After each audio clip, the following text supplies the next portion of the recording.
Good evening, everybody. Some of you joining tonight, I'm aware, know me. We've got some existing clients on the webinar tonight. For those who haven't met me before, welcome, and hopefully this will be informative to outline what's been happening with the McCloud Judgment on the NHS pension, some of the impacts that it will have on you, whether you've already retired, whether you're about to retire, or whether you're just saving into your NHS pension and want to know what your options will be now and at retirement.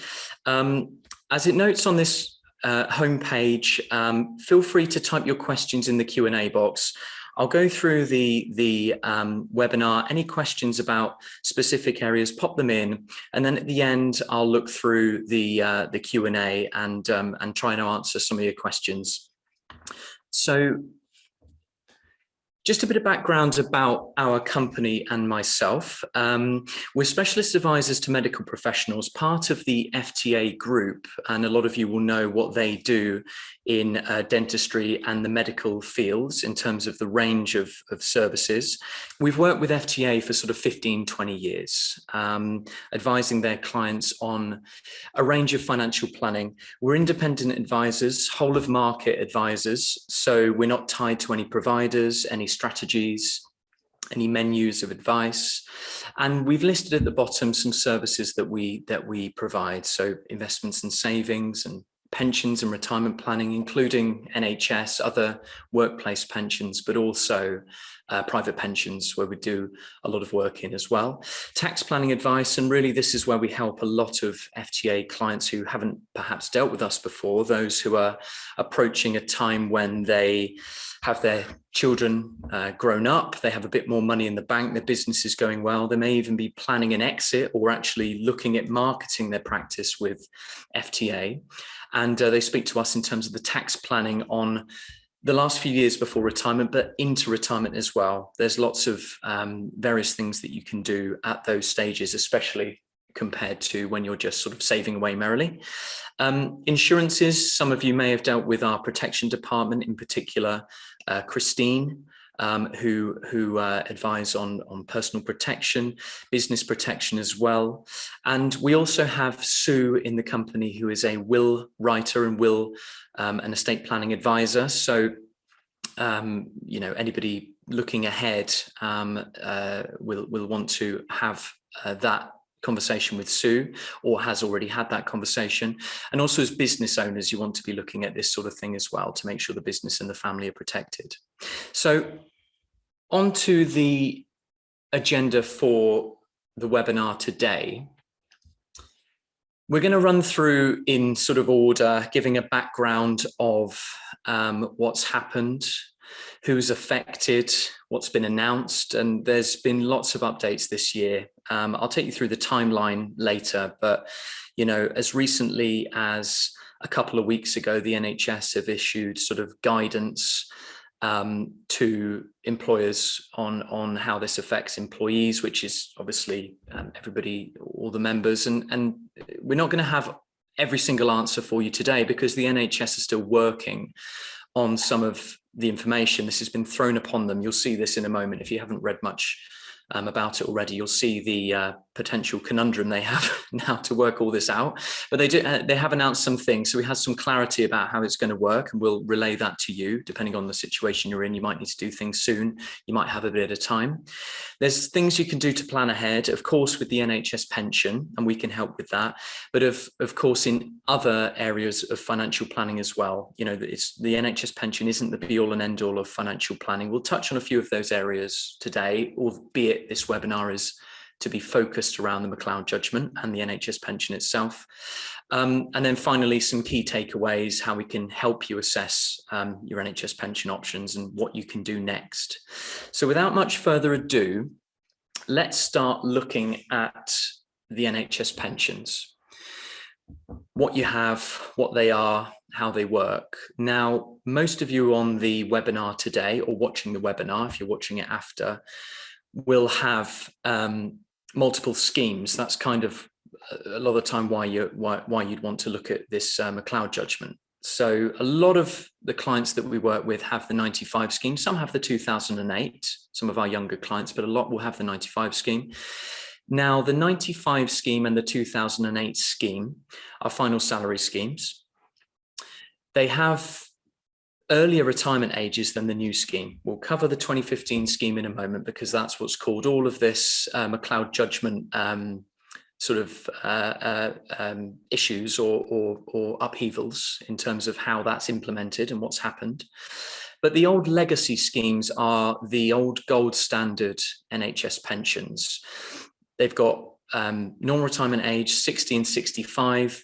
In terms of how your pension accrues, the information in that table there of 1.4% of total uprated earnings for the 95 scheme and 1.87% for the 2008 scheme, that's specific to practitioners. So nearly all of the clients that we work with in dentistry would be under that remit. It is different if you're an officer, classed as an officer in the NHS pension scheme. So, you know, an employee within a hospital or something like that.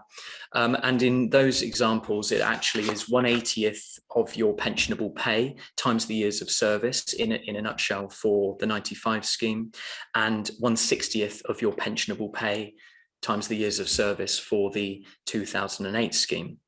So the other slight differences between those two schemes, you can see in the box that actually the 95 scheme has an automatic tax-free lump sum that's accrued. It actually has a lower accrual rate. You can see 1.4 versus 1.87, but crucially, it's got an earlier retirement age, normal retirement age, and it's got a tax-free lump sum added on, and that's 3 times the pension that you've accrued.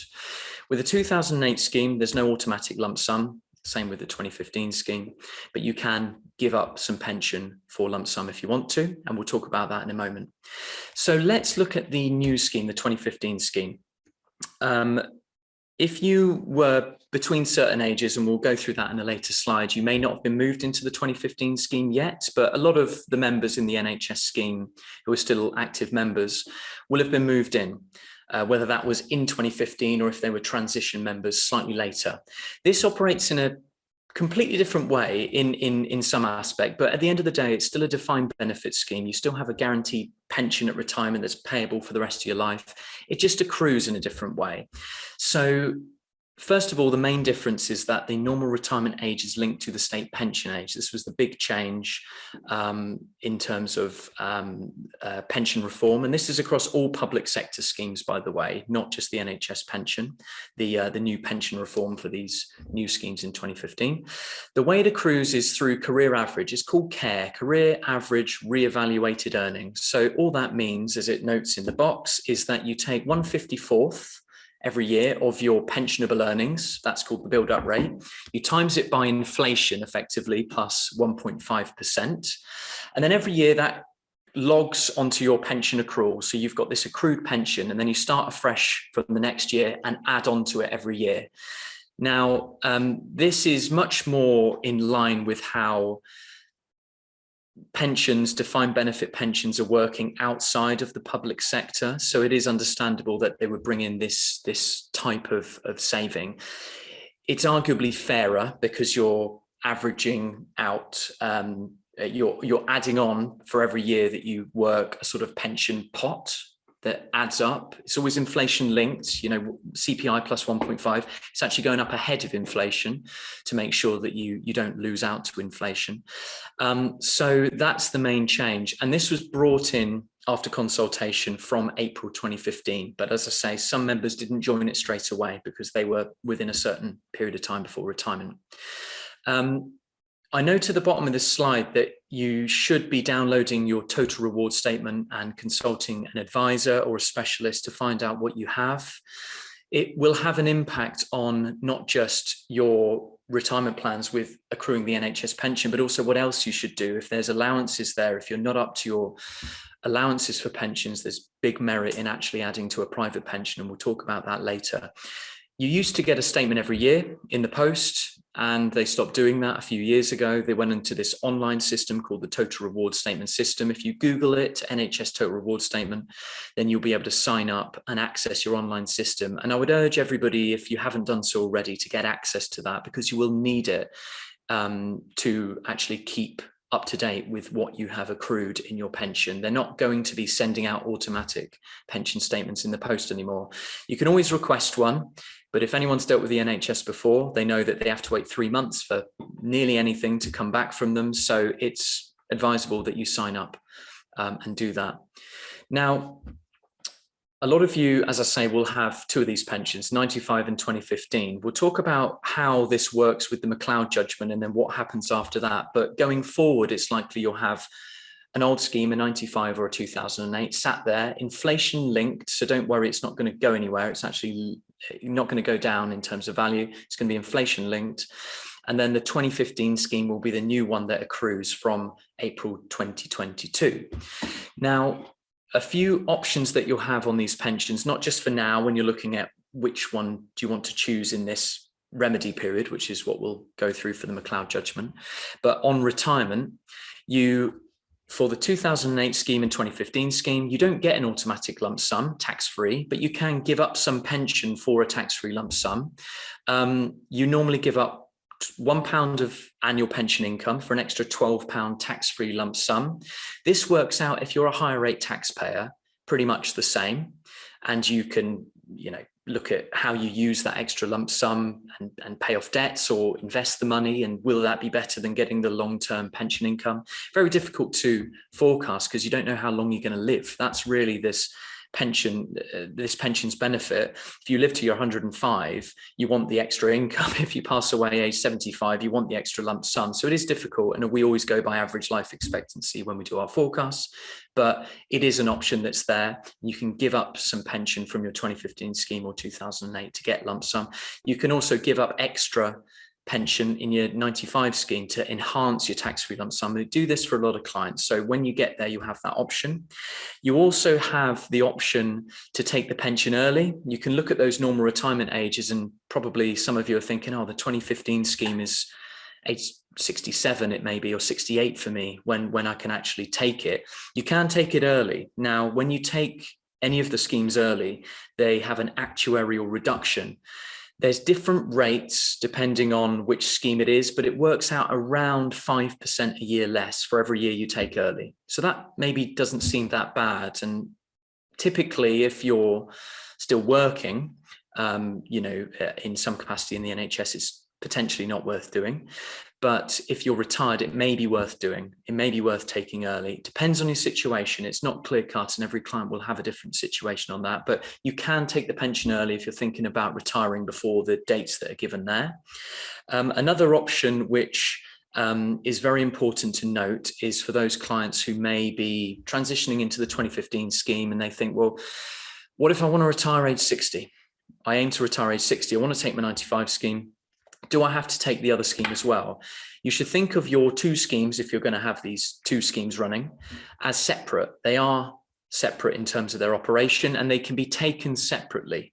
So you can take, for example, retire and take your 95 scheme, age 60, no actuarial reduction, and you can defer taking your 2015 scheme for a few years to either not have an actuarial reduction, age 67 or 68, or take it a little bit early and have less of a reduction. Again, the best option will depend on your situation. It will be a bit of personal preference, but there will possibly be a right route for you depending on your tax situation, your earnings, and that sort of thing. Now, another thing to note for dentists, which we help a lot of clients with, is you don't always have to have stopped working in the NHS to take your pension. If you're working past age 60 and you have a massive or a sizable 1995 pension, 30, 40,000 a year, even though you're still working, it may be worth considering taking that pension and doing what's called retire and return. There are rules in terms of what you can do when you return. You can only do certain hours for the first period of time, but in certain instances, we've actually advised clients that they do this because it makes sense. This is for clients who have very small contributions going in every year, because once you take your pension, you can't then be an active member of the pension in the same capacity and keep adding in. So you're basically giving up the new money that you're adding into the pension to get this 1995 scheme early. If you're 61, 62 still working, this may be worth doing, but it's likely if you have large pension contributions going in, it's probably worth hanging on. So again, case specific, and we can help look at that for you. Just moving on to the next slide, let's talk about what's happened with the McCloud Judgment. So as I mentioned, they brought in the 2015 scheme from April 2015. That was not deemed to be unlawful. You know, it's happened in lots of public sector schemes. The state pension's gone up in terms of the minimum age. People are working longer. It is fair enough, you know, that they introduce this new scheme. What they have done that has now been contested and subsequently ruled to be unlawful is they said, well, we're going to bring this pension in from 2015's pension scheme in from 2015, but if you were within 10 years of normal retirement age for your particular scheme, let's say you're in the 95, age 60, within 10 years to age 60 in 2012, then you don't have to join the new scheme. So that sounded at the time fair enough. Okay, it's being brought in, it's going to be a high retirement age. I'm near enough, so I'm going to not join it. I'm just going to carry on with my legacy scheme. It has a lower annual pension accrual amount, so I'm getting slightly less put in every year, but actually I can take it earlier without penalty. So that seemed sensible at the time. I don't think myself or many clients or other experts really balked at this too much when it was announced, but obviously the implementation has been reviewed a bit more. Crucially, what's happened as well is people who were between 10 and 13 and a half years from retirement at April 2012 were called transition members. So what they said was, well, we're not going to put you into the 2015 scheme straight away. We're going to put you in at a later date before April 2022, which was when everyone was going to be in it. So what's happened subsequently is this has been deemed to be unlawful, age discrimination. And in December 2018, the Court of Appeal found that the transitional protections, specifically for firefighters and judicial schemes, were unlawful, age discrimination, and therefore they had to remedy this with all members and give all members the same type of options. It's going to affect 3 million members estimated in the UK. Public sector, again, this isn't just NHS, this is teachers' pensions, firefighters, judicial, all sorts of public sector pensions across the country. So they had to review and work out how to make this fair for all members. So it took a little while. You can see there, 2018 December, it was ruled unlawful.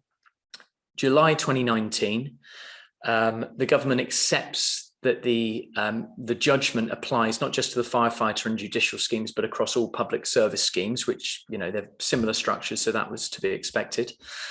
And then it took until there was a few updates in between where they were working things out, going to appeal, and eventually in February this year, they decided how they were going to implement the remedy for this, and they chose the deferred choice underpin. Now, what that means is, as it sounds, you've got a deferred choice. You basically make a decision when you take your pension. Now, I'll talk about how it's going to work for those years, April 2015 to April 2022, which is this transition period, in a moment. But effectively, after that, everyone's in the 2015 scheme as was originally planned. And then when you come to take your pension, you'll have the options to decide whether to have, between 2015 and 2022, all your benefits in the old legacy scheme, the old 95 or 2008, or you can choose to be in the 2015 scheme for that period. And it will depend on your situation, depend on what you do in the NHS and your pensionable earnings and when you're retiring. It will be different for everybody, but they'll give you the information to make that decision. So that all sounds okay. It's going to cost the NHS a huge amount of money to sort this out and to sort of remedy it, and everyone's going to be able to pick which option was best for them. But what this causes sort of slight uncertainties for is people who've already taken their pension or who are about to take their pension. So we'll talk about that in a moment. Just to clarify the dates, if you're not 100% sure in terms of whether you were classed as fully protected or under this tapered protection, which was deemed to be unlawful because that's still going on until they actually implement these changes. It was actually for 1995 scheme members, anyone born before the 1st of April 1962 had the full protection, so they never went into the new 2015 scheme.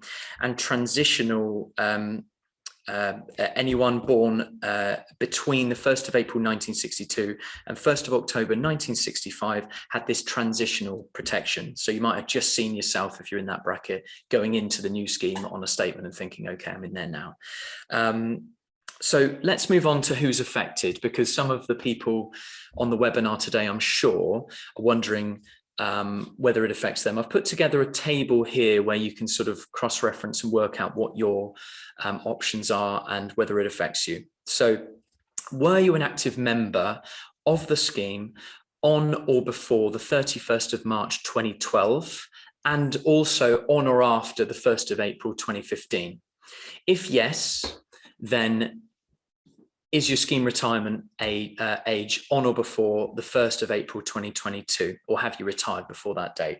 So let's look at those examples now. So let's look at people who've retired already between 2015 and now, or who are about to retire before the 1st of April 2022.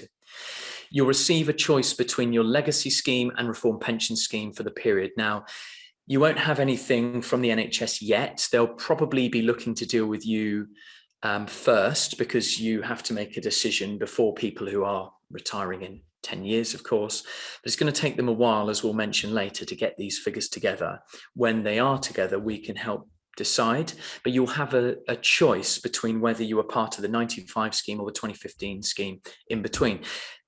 It's likely, and I'll mention this later, that if you've retired age 60, you'd rather have been all in the 1995 scheme, for example, or if you've retired age 65 in the 2008 scheme, if you were in that scheme, because otherwise, if you're in the 2015 scheme, you'd have had that actuarial reduction I spoke about, but it will be member specific. So you need to have a look at the figures with a financial professional just to make sure that you make the right decision, because it could make the difference of a fair few £1,000s. If you're not retired already, or you're not due to retire before the 1st of April 2022, then that deferred choice underpin kicks in. So you'll have a choice to make when you retire. So the only other people in between, in the bottom left of that table, is people who were deferred members. So they kind of were in the NHS scheme, then they left, and they've come back in. This will affect some people, but it will be more rare than most people here today, I'm sure. So if you are deferred for less than 5 years and you've come back into the scheme, you'll also have a choice to make through either the deferred choice underpin or a choice sort of soon if you've taken your benefits. So what has been announced and how's it going to work? What they're going to do is they're going to put all active member schemes back in. They're going to move all active members into the 2015 scheme from April 2022. This was always proposed, so this is going to carry on as it was. You know, they said the 2015 scheme is coming in for everybody, including the transitional members, from April 2022. Everybody who's affected by that box previously will be automatically returned to the legacy schemes, the 95 or the 2008, for their benefits accrued between 2015 and 2022, and if you retired earlier up to that date. Now, this is going to be an enormous administrative task for the NHS scheme, for all the other public sector schemes. They need time to implement this, and they've been given the date of October 2023 to implement these returns to the legacy schemes in terms of the data, the raw data, to actually do that, which will take a lot of effort, to give you the figures, because what that will do, as I've mentioned here, is affect potentially your annual allowances and lifetime pension allowances if you've taken your pension. So there will perhaps be impacts retrospectively on your tax planning, your pension allowances, the planning you're doing with your financial advisors. I've done with some of my clients where we've carefully assessed their annual allowances and suddenly they're moved into a different scheme. How will that affect them?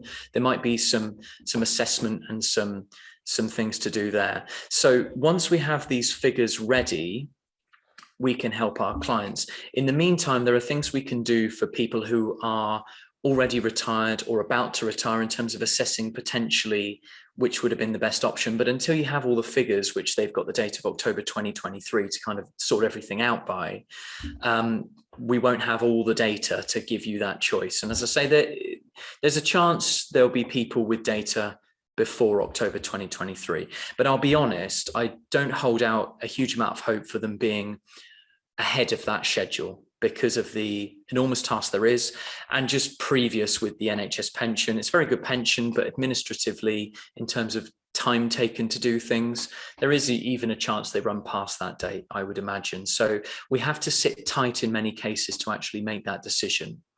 Now, it mentions at the bottom, I've already said there, that you'll be given the choice at retirement between the schemes. So you'll have a choice to be legacy scheme or the new scheme. So you have all the choices available with all the data available. You can chat with me or your financial advisor, go through everything in detail, work it all out. Where does that leave me? Depends on your exact situation, which choice you should take. And then you can decide. And those who've already decided, you'll get a choice to retrospectively change. And again, it will depend on your situation. So we'll deal with that, obviously, when we have the data, and you'll have to sit tight. So you may be concerned about how it's affected your tax, and rest assured you will be given time when you have the data to actually remedy this and go through with your accountant, with your financial advisor, and work out how it affects you and what to do. So looking at the annual allowance, let's have a little think about how that's going to affect you. Let's say you were put into the 2015 scheme in April. You weren't one of the transitional members, but you've actually had all those benefits from the last 7 years moved back into your legacy scheme. Now, as we showed in the NHS pension information at the start, the pensions accrue in a different way. You know, for dental practitioners, you've got 1.4% of pensionable earnings over your life, revalued by that revaluation figure. And for the new care scheme, it's actually 1/54 of your earnings. So it is very different.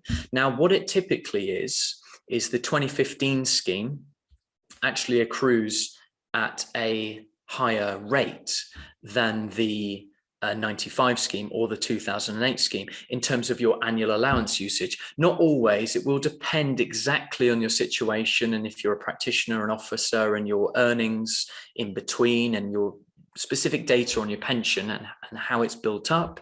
But generally, it's going to mean that a lot of the members will actually use less annual allowance in those periods. So you might have seen you were using 10,000 annual allowance every year between 2015 and 2022, and then suddenly that drops to 8,000, for example. So it's likely for a lot of members, there's not going to suddenly be a tax charge that you weren't sure of, but that will not apply to every single person. So we do have to look at this carefully.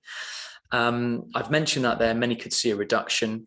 If you have overpaid, if you've gone over your annual allowance and you've paid an annual allowance tax charge because your pension's accruing at a high rate, or if you've used scheme pays to pay that tax charge, you may get a refund. And this will apply to people who've taken their pension as well, of course. It's not just people who are carrying on. You'll get all of this remedied after, but it may be better than you think in terms of the annual allowance tax charge for a lot of members. If there's additional costs, the government at the minute have agreed to meet the costs as part of this remedy. So let's say that you've planned and been part of the 2015 scheme and actually moving back into the legacy scheme, you're going to have a higher annual allowance usage because of your specific situation. Then if there's an additional tax charge, then that's announced to be met. It's a bit like at the moment or last tax year, they agreed to pay the annual allowance tax charge for some NHS pension practitioners. It was a sort of offer born out of GPs who were refusing to do extra shifts because actually they worked out that they were getting taxed at additional rate income tax. They were over their lifetime allowance. They were getting taxed on their pension contribution. They were having already over their annual allowance, so they were getting taxed on that, and they were actually refusing shifts because they realized they were seeing about 35p in the pound for the work they were doing. Not all over, but it was causing problems. So they offered for a particular tax year to pay the annual allowance tax charge. We've all arranged that for a number of clients through Scheme Pays for the 1920 tax year. So it will be similar to that, where there's this remedy, there will be a similar offer for that type of thing.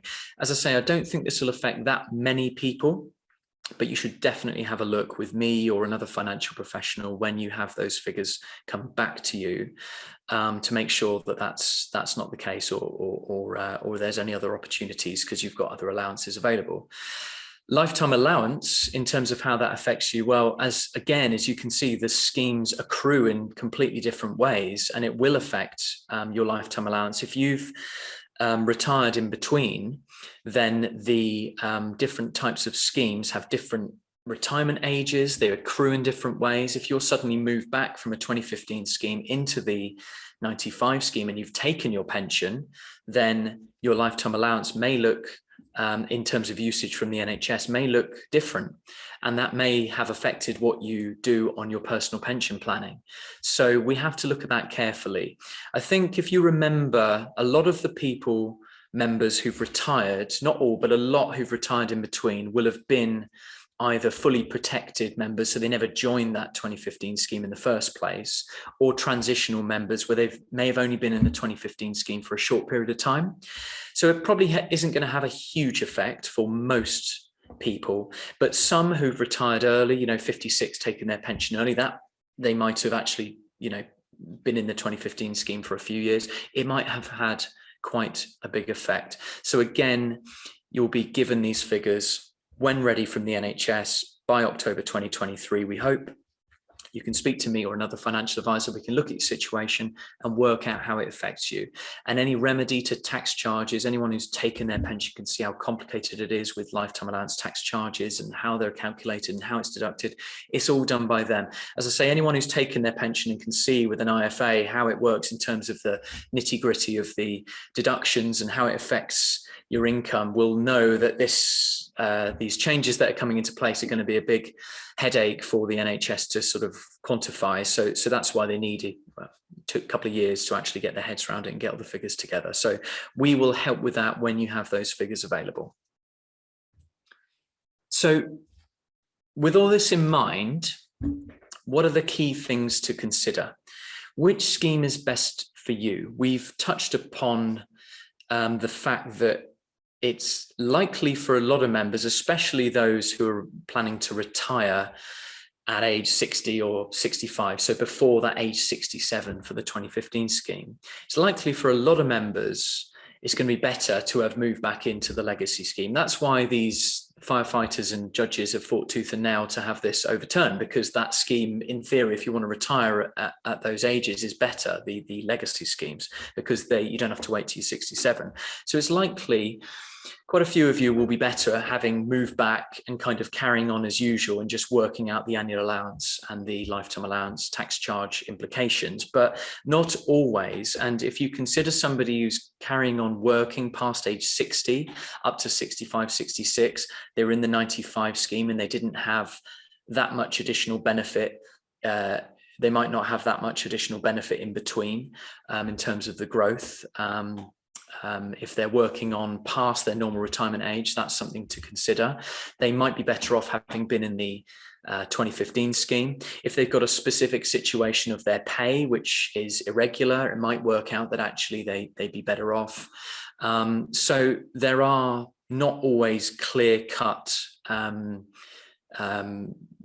options and answers for you as members. Everybody is unique in terms of their situation, and it's not just their working situation, their own tax situation, their own retirement situation. So you'll have to have a look at the data when it comes through. The NHS will help with this by sending through information and guidance, but it's going to be a lot of data, and you can show it to myself or another financial professional if you've got an IFA, and they should be able to help. You should pick an IFA if you're not dealing with myself that is au fait with the NHS pension. I spoke about some of the options at the start. It is a few things that you can use to your advantage. So you should make sure that whoever you speak to does know about the scheme.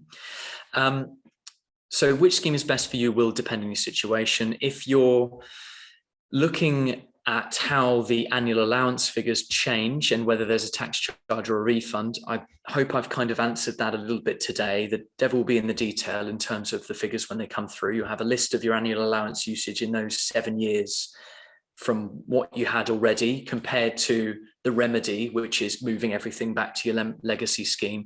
How has that affected you? You look with your IFA at what other pension planning you've done, what allowances you've used. There's going to be a lot of sort of going back over data from 8 to 10 years ago and going through the allowances, but it's necessary to work out where you are. And if there's anything that needs to be done, you can change it. Scheme pays, you will be able to change your election retrospectively if you've already done scheme pays and it's been deducted from your pension. Scheme pays, for anybody who doesn't know, is if you have an annual allowance tax charge, so you're over your annual pension allowance in the year because of the NHS pension growth, basically, then you can ask the NHS pension to pay the tax charge that's due on that. If you go over your annual allowance for any pension savings, there's a tax charge. You basically pay back the tax relief that you've received. If you get 40% tax relief on that going into the pension, you pay back 40% of the excess over your annual allowance.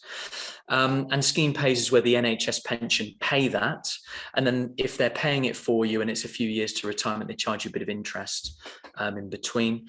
There is talk of if there's been a difference in the scheme pays election and they've charged you interest in between, then they're going to remedy that as well. So they'll effectively make sure it's absolutely fair and square, and probably even more so with the scheme pays election. So don't be concerned about that. If you have used scheme pays, it will be made good. We've just got to sit tight and wait for the figures to come through. How long do you have to change your previous tax returns and scheme pays elections? You'll be given good time. And of course, you can imagine we're not going to suddenly have 3 million public sector pension members all having their data on the same day. It will probably be drip fed, and you'd hope that they'd look at the people who've already retired first and then look at the people who are near to retirement sort of in age. Will that be classed as age discrimination? Probably, I don't know. But basically they'll be doing it in some sort of order. So we'll have it drip fed through and you will be given good time. But once it's through, you should speak to your tax advisor, your financial advisor, and start looking at that straight away, just to make sure that there's plenty of time to do it. It's all going to be done retrospectively. So really, there's not a current tax year deadline you have to operate to. You're going to be given good time. But in terms of announcements on the exact time scale, they're not there yet. You'd hope that by the time they send out the data, there will be some sort of structure to exactly how long you have, and then we can relay that to you. Obviously, any updates in between, I'll let you know. At the bottom, I've noted, do these changes impact on your personal pension planning? Well, yes, they do. More so for some clients than others. If you've got an enormous NHS pension that's over your lifetime allowance and you can't actually do any personal pension planning because you're over the lifetime allowance, or you're going to be comfortably, then of course you just have to look at these changes, look at the data when it comes out, make a decision on what you're going to do and what suits you best, and go with it. And if you've taken your pension in between, have that all remedied. But for a lot of our clients, some of those who I'm sure are here today, your NHS pension might be very valuable, but it's not up to that £1 million or 1.073 million, which the lifetime allowance is. And actually that means that there's massive benefit in adding to a personal pension. Going back and making changes to your NHS pension may actually give you more scope to do personal pension planning. It may give you more annual allowances to make use of through carry forward, for example. So it may well have an impact on your personal pension planning and of course your retirement planning. You know, you might have had your head around exactly what your NHS pension was going to give you, and suddenly that may change because 7 years worth, it might be completely different to how you expected. Now, that's something which you need to look at. And if you're not about to retire anytime soon, the NHS pension planning can wait. But in terms of personal pension planning, if you have scope within the lifetime allowance, you might want to look at this sooner rather than later. So we'll talk about that later in this webinar. Just do a quick time check. Okay. I'll rattle through a little bit now because I'm sure I'm waffling on a bit. Now, in terms of how we can help you, we provide an NHS pension assessment report. A lot of the clients that we deal with already who are logged in to watch us today will have had some help from me on their NHS pension in the past. And you do need to download, if you haven't done so already, your total reward statement and pass that to a financial professional to look at. But in terms of forecasting, not just what you have now, which is what the total reward statement will show you, but how is that going to grow to retirement? What can you expect to get at retirement and how it will work for you at retirement? This is where hopefully our NHS pension assessment report will be very useful. So we can assess your current NHS pension benefits, give you information on the scheme structures like we've done today, but specifically for you, and again, considering what will happen from the McCloud Judgment in terms of your specific situation. Information on the retirement options, again, we touched upon those today, but in terms of your specific situation, what you should potentially look at. We can compare the two options for the scheme benefits for you, and we can start looking at that now, because if we know how much you've been earning in the last 7 years when you're likely to retire, we can do a pretty accurate, reasonably accurate projection of the different benefits that you may have accrued in the meantime with our calculators. We would have to wait until that exact data comes back to us from the NHS to redo the comparison. But in the meantime, if you're thinking, well, I'm going to retire or I want to maybe retire in a couple of years, I want to look at this now, I can't wait until October 2023, then by all means, we can do this comparison. We'll look at annual allowance assessment, lifetime allowance assessment, your scheme pays option if you're over the annual allowance, and then other pension planning opportunities. Now, we'll be charging a fee for these pension assessment reports. We'll give a sizable reduction to existing clients. Formalize this process a bit more considering the McCloud Judgment, because there's a lot of work to do it. And if you're interested in these reports, let us know and we'll provide further information about those for you and happily help where needed. So is this a good time with the McCloud Judgment to review your financial planning? The NHS pension for any client, especially if you're a dentist, as a lot of you are here today, with a business, isn't the be-all and end-all of your financial planning. You need to be looking at other areas, and you need to be asking questions like, are you optimizing your personal pension allowances?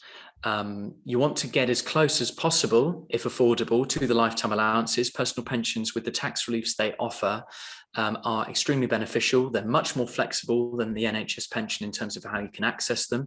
If you already have a personal pension, how is it working for you? Do you know how it's going to work for you in retirement? Is it growing properly? Is it being managed properly by your existing IFA? Or if you're managing it yourself, how's it performing?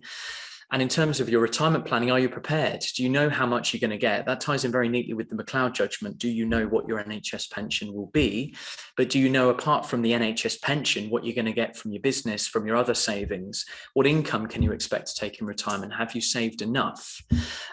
So obviously, in terms of saving, if you have spare income, and especially when you're known expenditure for things like children or your business set up are out the way, if you're in your mid-40s, late 40s, early 50s, savings should be in the forefront of your mind. And are you saving enough to grow your wealth? Do you have enough saved outside of your pensions and things like ISAs? And has your partner saved too? You don't want to have a lopsided arrangement where all the money's in your name, or you've got a big pension and your spouse or your partner hasn't got as much savings. Everybody has an individual tax allowance in the UK.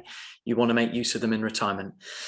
Tax planning, potentially a good time to review, especially for those, as I say, who are approaching an age where they're planning their retirement or exit. Are you using your tax reliefs available? If your pension's over the lifetime allowance, how can you remedy that? There's some clever ideas to actually plan for that. So any of these areas we can help you with. If that's of interest, of course, let me know. I've given an example here of, for those who aren't saving outside of their NHS pension, or those who are, just to get an idea of how savings can work, of how beneficial it can be to add and to supplement aside from your NHS pension. I've got an example here of a lady who's a high rate taxpayer, has actually cut down her NHS work. This is very typical of a lot of our clients. And she doesn't have big NHS pension contributions anymore.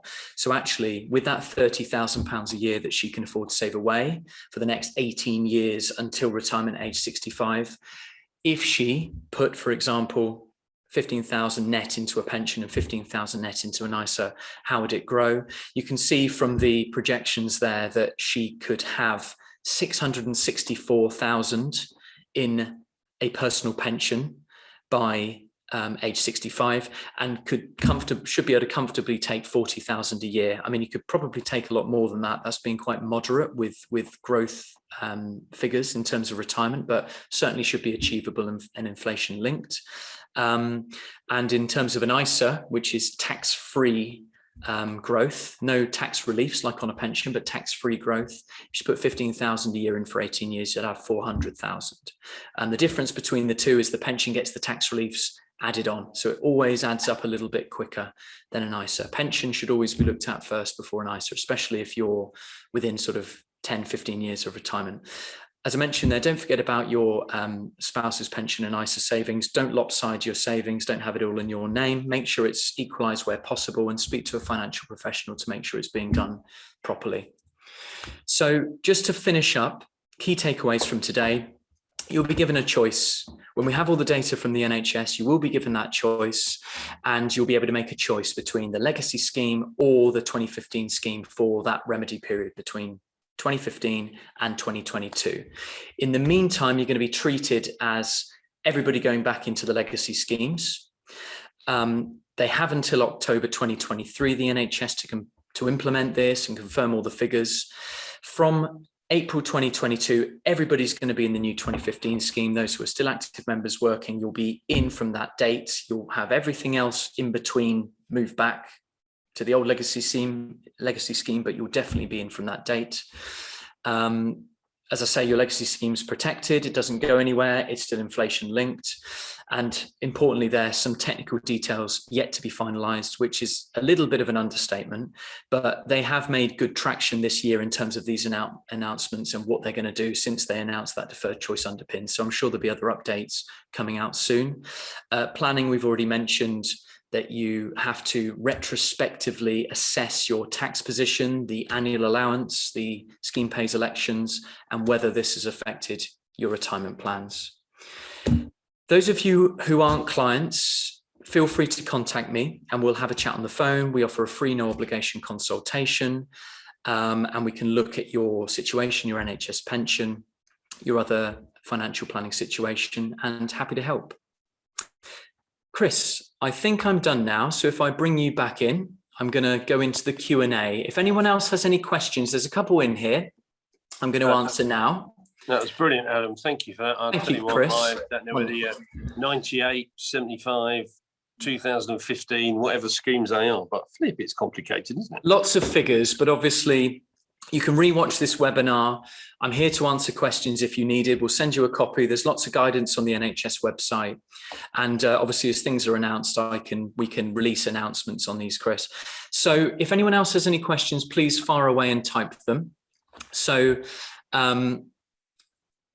in terms of the first question, someone's asked, will the slides be available for future reference? Yes, absolutely. Everybody who's been on the webinar today will automatically send a copy of the webinar, and we can send a copy of the slides if you don't want to have to sit there and listen to me again, just to read through, because a lot of the important information is in the slides.